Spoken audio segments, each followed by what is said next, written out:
Hello and welcome to the Ghosts and Folklore podcast. I'm Mark Rees, and on each episode I investigate a different, weird and wonderful subject. And on this episode I hope you are all feeling romantic, because we are going to look at the folklore, at the history and the traditions surrounding the patron saint of love in Wales and the wonderful island that she made her home. Now, I know what some of you are probably thinking already. You're thinking, the patron saint of love, surely you mean St Valentine. Surely you mean St Valentine, the Roman patron saint of love, who is celebrated on February the 14th throughout certainly the English-speaking world at least. And as I've just discovered via the magic of Wikipedia, which, as we know, is never wrong. You can always rely on Wikipedia 100%. But apparently, St. Valentine's Day, the tradition, spread through the English-speaking Christian countries, as you would imagine, and they say in a similar way to Halloween and Christmas, it has been adopted by a lot of other countries. And would you believe it, the most money is spent on Valentine's in East Asian countries, in Singapore, in China, and in South Korea, which I would not have guessed myself, but there you go, you learn something new every day. But anyway, this isn't about St. Valentine's. This is about a saint who spoke in the Welsh language, and her name was not Valentine or Cupid or anything else similar. Her name was Dwynwen, D-W-Y-N-E-N, Dwynwen, and her full name in Welsh, rather than saint, is Santes. That's the feminine for saint in Welsh. Sant is a male saint, Santes is a female saint, and her full name is Santes Dwynen. And we celebrate Dydd Santes Dwynen, St Dwynwen's Day, on January the 25th. And if you don't celebrate this already, I'm going to let you into a little trick here, which I probably shouldn't put on record in a podcast. But if you want to really treat your significant other and save a couple of pounds at the same time, why not surprise them this January the 25th with some Dydd Santes Dwynen treats? Because unlike February the 14th, where the prices are doubled on a bunch of red roses and you can't book a table anywhere because everything is fully booked, January the 25th, Dydd Santes Dwynen is still considered, maybe it won't be after this podcast goes out, but it's still considered, for the time being at least, just a regular day for so many people. So why not save yourself some money, be extra romantic, celebrate the Welsh way, never mind Valentine's, celebrate Dydd Santes Dwynen. Now, the story of Dwynwen and the island which is now named after her is a wonderful mix of old folklore and folk tales with some historical fact. I mean, there's no denying this wonderful beauty spot off the coast of Anglesey is there right now. You can go and visit, and I strongly recommend you do as well. But the life story of Dwynwen herself, well, this is a story which has been embellished over the years. It's one which there are many variations of, and a lot of the elements of this story are consistent. Some of them do change. There's one quite major change in some versions of this story, which we'll come to. So what I'd like to do with this episode is, to begin with, we'll look at the traditional story of Dwynwen, and then we will look at more of the concrete facts surrounding the island she called home. So, to begin at the beginning, as Dylan Thomas would say, to begin at the beginning, Dwynwen was a 5th century saint, and her life was far from easy. If you believe the story, she turned her back on love for herself in order to bring it to others, hence why she became a saint. Now, while there are variations on who exactly she was and where she came from, the most widely believed version is that she was the daughter of King Brychan Brycheiniog, a king who had a fantastic amount of children and a fantastic amount of mothers to those children as well. But her mother is assumed to be the queen consort at the time. Now, Dwynwen fell in love with a Welsh prince called Maelon Dyfodryll, who may or may not have been a prince, but just go with it. Let's assume he is a Welsh prince for the sake of this story. And Maelon was a man she could never be with because her father refused the union. For purely selfish reasons, he had already arranged for Dwynwen to marry someone which would increase his power. He did not want her just going off and marrying this Maelon. And when she broke the news to Maelon, he did not take it well at all. Now, this is where the story gets very controversial in some tellings, where it gets very, very dark. It's dark in all tellings, but the severity of the darkness. Now, he takes it badly. And in the version which is most repeated, and this could be purely because the other version makes it quite difficult to tell, certainly to children, he verbally abuses her. He is very unhappy, and in no uncertain terms, he makes this known through calling her whatever he does, whatever he says. He reduces her to tears. She is distraught and she is not happy. Now, in the other versions, Maelon does physically attack Dwynwen, and this, of course, makes an already terrible, terrible scene that much worse. But whether it is from verbally attacking or physically attacking or a combination of both, Maelon leaves Dwynwen in tears. She is distraught and she turns to the only person left she can think of who can help her, and that is God. She runs off into the forest. She seeks solace. She wants to get away from the world, to get away from people. And when there, she prays and she prays and she prays. And would you believe it? Her prayers appear to be answered. An angel appears to Dwynwen with a potion. And she is told that this potion will help her erase all memories of Maelon from her head. She prayed and prayed and prayed for an end to this heartache, and there was an angel offering her just that. All she had to do was to drink this potion, and like that, he would be gone. But there was more. It went one step further. It didn't just erase him from her mind. He, in turn, was frozen into a block of ice.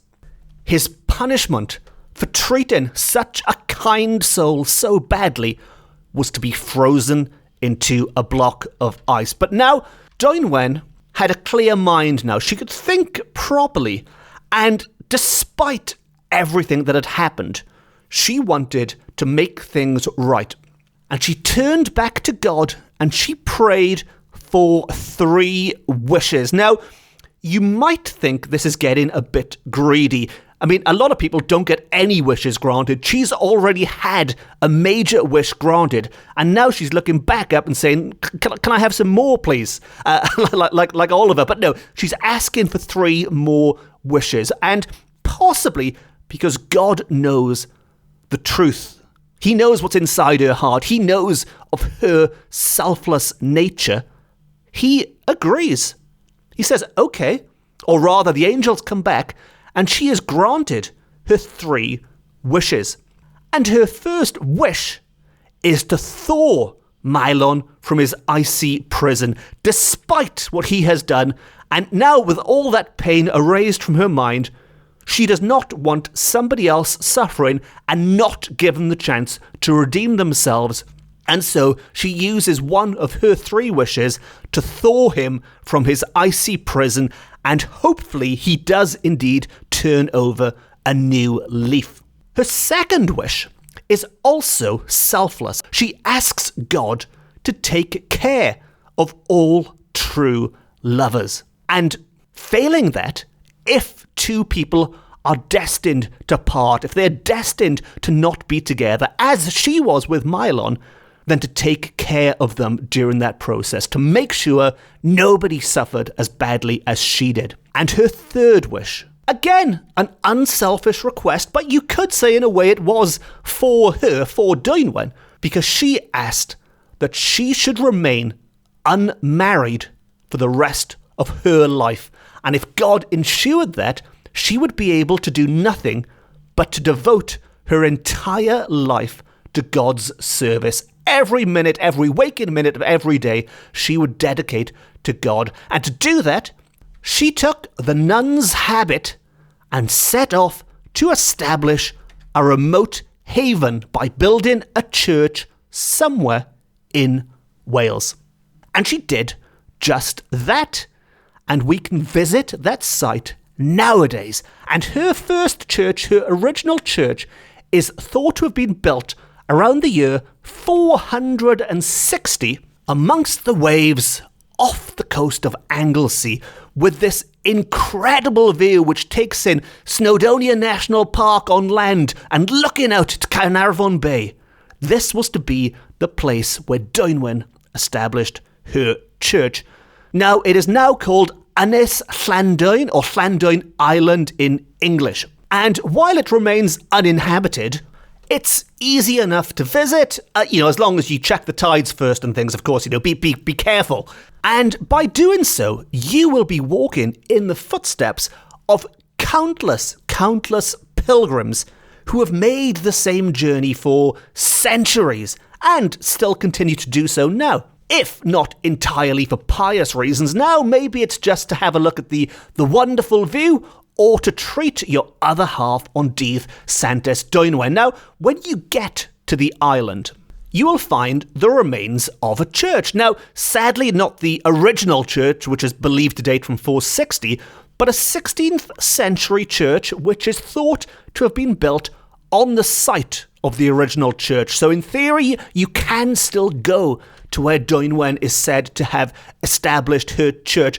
And more striking than that, there are two gigantic crosses which really stand out on the skyline here. If you go there when the sun is setting and look for these crosses on this quite barren island, it's quite a striking photo opportunity, really. If you're one of those people who likes going places just to take selfies to show off on social media, it's the ideal place for that. It's a wonderful spot. But these two crosses do have a significance to them. They're not just random crosses which were put there. In fact, they were put there not that long ago, considering the history of the island. It was in the early 20th century by a man called F.G. Wynne, who was the owner at the time. Now, the more decorative one, the Celtic cross, the kind of cross I'm sure you're familiar with, but again, these images are all on search engines if you'd like to have a look at them. But the more decorative cross, which has inscriptions on it, has the English language on one side and Welsh on the other, while the second cross is very plain in comparison. It's just a straightforward cross. One line going up and a shorter line going across. A cross, as we are all familiar with seeing in churches and so on. But it's very deceptive, the meaning, because while the Celtic one might look fancier, it is the other cross which symbolises the purity of Dwynwen. That one symbolises Dwynwen's true meaning, I guess. And so it's a nice balance between the two. And while I've dwelt on people already being in love and visiting the island as a couple so far, of course, Dwynwen was there for everyone. And if you had no love, if you were looking for love, if you'd been unsuccessful up until now, and you went there to ask for Dwynwen's help, maybe the simpler cross might be a good place to head to as well. And on the other hand, let's say you do already have someone, but you're not entirely sure if they are the right person for you. Well, the remains of Dwynwen's well, which can also be found on the island, are said to be a good way of testing out their truthfulness. And to do that, you observed the movements of, in inverted commas, sacred eels that were supposed to be in that well. Whether you'll find sacred eels there nowadays, I don't know. I guess you'll just have to go and find out, won't you? Maybe Dwynwen makes these sacred eels appear to those who need them. And finally, there are the lighthouses on the island as well, which, to the best of my knowledge, have no real folklore attached to them other than they just look a bit lovely. All of which I think is a fantastic excuse to go for a pilgrimage off the Anglesey coast this January. Turn your back on St Valentine's Day, save the money, save the hundreds of pounds you would have spent on a bunch of roses and use it to go and visit Ynys Llanddwyn instead. Now, as I mentioned at the start, there are a lot of variations of the main story out there. There's a bit more to talk about the island as well. So maybe we will return to Santes Dwynen not maybe, I'm almost certain we will return to Santes Dwynen very soon on this podcast. If not, maybe this time next year, maybe we'll make it an annual pilgrimage, a podcast pilgrimage, if such a thing exists. If not, I've just invented it. Maybe we'll make it an annual pilgrimage every January to look a little bit deeper into the real secrets surrounding Santes Dwynen. And if you have anything to add to that yourself, I would love to hear from you, so please get in touch. Who knows, I might be able to use it on the next pilgrimage episode. And it's always great to hear from people if you want to talk about Dydd Santes Dwynen or just say hello. I'm quite easy to track down online. There's my website, and I'm on social media. I'm on Twitter, I'm on Facebook, I'm on Instagram. Just do a search for Mark Rees. And if you put the word ghosts or folklore or Wales in or something, I will pop up on top. And as usual, if you don't want to miss the next Santes Dwynen episode, whenever that might be, please consider hitting the subscribe button and you will never miss an episode ever. And on that note, it just leaves me to say that I hope you all have a fantastic Dydd Santes Dwynen Day. Even if you've never heard of it before, this is going to be the first time. I hope it'll become an annual tradition for you now. Dydd Santes Dwynen every January the 25th. Although I should put a little disclaimer in there, a little asterisk to say that yes, every January the 25th in the northern half of Wales, but traditionally they would do things slightly differently in the south back in the good old days, and Welsh folklore tells us that, and to quote, "In South Wales, on the shores of the Severn Sea, the festival of Dwynwen was held in April, because, it is asserted, she last visited the earth then, and left in her footprints the blossoms of spring." Now, there is a lot to take in there in the last 30-odd seconds of this podcast, but I think that harks back to some other fascinating folklore from some other cultures. But that, as they say, is a story for another day, and I'll just leave it there to tease you for now. Until next time, I've been Mark Rees. This has been my Ghosts and Folklore podcast.